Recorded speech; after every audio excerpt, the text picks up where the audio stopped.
नमस्कार दोस्तों, अगर आप भी डीएलएड की तैयारी कर रहे हैं तो ये वीडियो आपके लिए बेहद ज़रूरी है। आज के सेशन में हम साइंस के ऐसे टॉप 20 प्रश्न लेकर के आए हैं जो आपके डीएलएड के एग्ज़ाम में पिछले 10 वर्षों से बार बार रिपीट किया जा रहा है।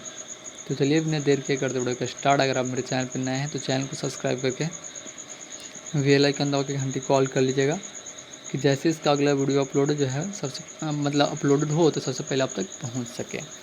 तो आज का जो हमारा पहला प्रश्न है कि प्रकाश की चाल कितनी होती है। प्रकाश की जो चाल होती है वो कितनी होती है, तो आपको हम बता दें प्रकाश की जो चाल होती है वो 3 × 10⁸ प्रति मीटर सेकेंड होती है। कितनी होती है? 3 × 10⁸ प्रति मीटर सेकेंड होती है। फिर यहाँ पे अगला प्रश्न है कि वायु में ध्वनि की चाल कितनी होती है। वायु में जो ध्वनि की चाल होती है वो आपको बता दें 343 प्रति मीटर सेकेंड होती है। कितनी होती है? 343 प्रति मीटर सेकेंड होती है वायु में ध्वनि की जो है वो चाल। फिर यहाँ पे प्रश्न है कि तापमान मापने का यंत्र क्या होता है। तापमान जिससे मापा जाता है उसका यंत्र क्या होता है, तो थर्मामीटर होता है। क्या? थर्मामीटर होता है, जिससे हम लोग बुखार नापते हैं, जिससे हम लोग बुखार नापते हैं। फीवर को नापने के लिए थर्मामीटर का उपयोग किया जाता है, यानी तापमान। वही बात हुआ जब हम लोग के शरीर में बुखार आती है, फीवर लगती है, तो तापमान हमारा शरीर का जो है अधिक हो जाती है। इस बात को भी आप लोग के यहाँ पता होगा। तो वही तापमान को मापने के लिए थर्मामीटर का जो यहाँ है वो उपयोग किया जाता है। फिर यहाँ पे प्रश्न है कि विद्युत धारा का मात्रक क्या होता है। विद्युत धारा का जो मात्रक होता है वो एम्पियर होता है। क्या होता है? एम्पियर होता है। जो आप यहाँ पे देख सकते हैं विद्युत धारा की मात्रक क्या होता है, तो एम्पियर होता है। फिर यहाँ पे अगला प्रश्न है कि जल का रासायनिक सूत्र क्या होता है। जल का जो रासायनिक सूत्र होता है आपको बता दें H2O होता है। क्या होता है? H2O होता है। इस बात को आप लोग का सबको पता ही होगा कि जल का रासायनिक सूत्र जो है आपको हम बता दें H2O होता है। क्या होता है? H2O होता है। फिर यहाँ पे प्रश्न है कि वायुमंडल में सर्वाधिक मात्रा में कौन सी गैस होती है। वायुमंडल में सर्वाधिक मात्रा में गैस होती है वो कौन सी गैस होती है, तो आपको बता दें नाइट्रोजन होती है। कितनी होती है? नाइट्रोजन होती है। बट यहाँ पे ये भी लिख दिया कि कितनी होती है, तो -78% होती है। कितनी होती है? 78% होती है। इस बात को यहाँ पे आप लोग याद कर लीजिएगा।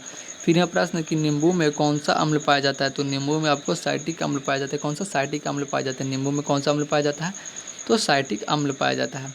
फिर यहाँ पे प्रश्न है कि लाल फास्फोरस किसका अप्रूफ है। लाल फास्फोरस जो है वो किसका अप्रूफ है, तो फास्फोरस का होता है। किसका होता है? फास्फोरस का होता है। लाल फास्फोरस किसका अप्रूफ होता है, तो फास्फोरस का होता है। फिर यहाँ पे प्रश्न है कि मानव शरीर के सबसे छोटी अस्थि कौन सी है। मानव शरीर में जो सबसे छोटी अस्थि होती है यानी सबसे छोटी हड्डी जो होती है कौन सी होती है, तो अस्टेपिज होती है। क्या होती है? अस्टेपिज होती है। अगर सबसे बड़ी पूछ दे आपको यहाँ पे तो आपको फीमर हो जाएगी। क्या हो जाएगी? जो जांग की हड्डी होती है। क्या हो जाएगी? फीमर आपको हो जाएगी, जो आपके यहाँ पे जांग की हड्डी होती है। फिर यहाँ पे प्रश्न है कि विटामिन डी की कमी से कौन सा रोग होता है। विटामिन डी की कमी से जो रोग होती है आपको यहाँ पे रिकेटस होता है। क्या होता है? रिकेटस होता है। रिकेटस क्या? रिकेटस होता है। विटामिन डी की कमी से कौन सा रोग होता है, तो रिकेटस होता है। रिकेटस होता है। फिर यहाँ पे प्रश्न है, अगला प्रश्न है कि पौधे में भोजन बनाने की प्रक्रिया क्या कहलाती है। जो पौधे में भोजन बनाता है उसको प्रक्रिया को हम लोग यहाँ पे प्रकाश संश्लेषण कहते हैं। जो प्रकाश के सूर्य के प्रकाश के द्वारा जो है वो पौधे में प्रजनन होती है। क्या होती है? पौधों जो अपना भोजन बनाता है वो किससे बनाता है, तो प्रकाश के सूर्य के प्रकाश से बनाता है, जिसको हम लोग यहाँ प्रकाश संश्लेषण कहते हैं। क्या कहते हैं? प्रकाश संश्लेषण कहते हैं, जो आप यहाँ पे देख सकते हैं। फिर यहाँ पे प्रश्न है कि रक्त शुद्ध करने वाला अंग कौन है। रक्त को शुद्ध करने वाला अंग जो होता है वो गुर्दा यानी किडनी होता है। कौन सा होता है? किडनी होती है। अगर आप अधिक दारू पीते हैं तो आपको यहाँ पे किडनी गुर्दा ही खराब होता है। क्या होता है? गुर्दा ही खराब होता है, यानी किडनी जो है आपको यहाँ पे खराब हो जाता है अगर आप अधिक शराब पीते हैं तो। इस बात को यहाँ पे दोस्त याद रखिएगा। फिर यहाँ पे प्रश्न है लाल रक्त कणिकाएँ कहाँ बनती है। लाल रक्त कणिकाएँ जो बनती है वो अस्थि मज्जा बनती है। कहाँ बनती है? अस्थि मज्जा बनती है। लाल रक्त कणिकाएँ जो है आपको हम बता दें अस्थि मज्जा बनती है। कहाँ बनती है? तो अस्थि मज्जा बनती है। इस बात को यहाँ पे आप लोग याद रखिएगा। फिर यहाँ पे प्रश्न है, अगला प्रश्न जो है वो है कि मानव रक्त का लाल रंग किसके कारण होता है। मानव रक्त जो लाल होता है वो किसके कारण होता है, तो हीमोग्लोबिन के कारण होता है। किसको? हीमोग्लोबिन के कारण जो होता है। फिर यहाँ पे अगला प्रश्न है कि पृथ्वी पर सबसे अधिक प्रचलित धातु कौन है। पृथ्वी पर सबसे अधिक प्रचलित धातु जो है वो कौन सी है, तो एल्यूमिनियम हो जाएगी। कौन सी धातु हो जाएगी? एल्यूमिनियम हो जाएगी। पृथ्वी पर सबसे अधिक प्रचलित धातु कौन सी होती है, तो एल्यूमिनियम होती है, क्या एल्यूमिनियम होती है। फिर यहाँ पे प्रश्न है कि बल्ब का फिलामेंट जो होती है, बल्ब का फिलामेंट जो होती है किस धातु का बना होता है। बल्ब का जो फिलामेंट होती है दोस्त आपको बता दें टंगस्टन का बना होता है। किसका, आप यहाँ पे देख सकते हैं टंगस्टन का जो है बल्ब का फिलामेंट बना होता है। इस बात को यहाँ पे थोड़ा सा आप लोग याद रखिएगा दोस्त।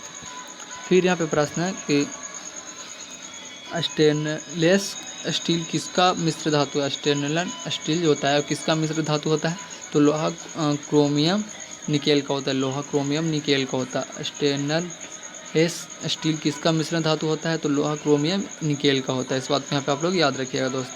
फिर यहाँ पे अगला प्रश्न है कि पेट में पाचन में कौन सा अम्ल मदद करता है। पेट के पाचन में जो अम्ल मदद करता है वो कौन सा अम्ल मदद करता है, यह यहाँ पे प्रश्न पूछ रहा है। तो हाइड्रोक्लोरिक अम्ल मदद करता है। क्या, हाइड्रोक्लोरिक अम्ल मदद करता है, जिसको हम लोग शॉर्टकट में HCl के भी जानते हैं, HCl से भी यहाँ पे आपको जानते हैं इसको हम लोग। फिर यहाँ पे प्रश्न है कि मनुष्य के शरीर की सबसे बड़ी कौन सी ग्रंथि है। मनुष्य के शरीर की सबसे बड़ी ग्रंथि जो आपको हम बता दें यकृत होता है, जिसको हम लोग लीवर के नाम से भी जानते हैं। क्या, लीवर के नाम से भी इसको हम लोग जानते हैं। फिर यहाँ पे प्रश्न है कि इंसुलिन हार्मोन कौन सा अंग बनाता है। इंसुलिन हार्मोन जो है वो कौन सा अंग बनाता है, तो आपको हम बता दें इंसुलिन हार्मोन जो है यहाँ पे आपको है वो अग्नाशय से बनता है। कहाँ से, अग्नाशय से बनता है। इंसुलिन हार्मोन कौन सा अंग बनाता है, तो अग्नाशय बनाता है। क्या, अग्नाशय बनाता है। इस बात को यहाँ पे आप लोग देख सकते हैं दोस्त। अगर आप डीएड की तैयारी कर रहे हैं तो मेरे चैनल को सब्सक्राइब करके चैनल से जुड़ जाएगा। मेरे यूट्यूब चैनल पे एक वीडियो डेली यहाँ पे आपको डीएड का अपलोड किया जाएगा। तो ठीक है, फिर मिलता है अगले वीडियो के साथ। तब तक के लिए जय हिंद, जय भारत।